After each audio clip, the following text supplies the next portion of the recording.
सिख धर्म हा भारतातील एक प्रमुख धर्म आहे, ज्याची स्थापना 15व्या शतकात गुरु नानक यांनी केली. सिख धर्माचे मुख्य तत्व म्हणजे एक परमेश्वरावर श्रद्धा ठेवणे, सत्यता, न्याय आणि मानवतेची सेवा करणे. सिख धर्माचे अनुयायी म्हणजेच सिख 10 गुरूंच्या शिकवणींना मानतात, ज्यामध्ये शेवटचे गुरु म्हणजे गुरु गोबिंद सिंह यांनी 1708 मध्ये गुरु ग्रंथ साहिब या धर्मग्रंथाला शाश्वत गुरु म्हणून स्थापित केले.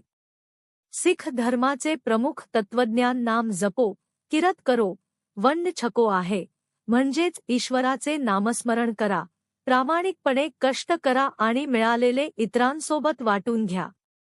सिख लोकांनी कधीही अन्याय सहन करू नये, अशा शिकवणीवर आधारित सिख धर्म एक शांतिप्रिय परंतु दृढ धर्म आहे. अमृतसरमधील सुवर्ण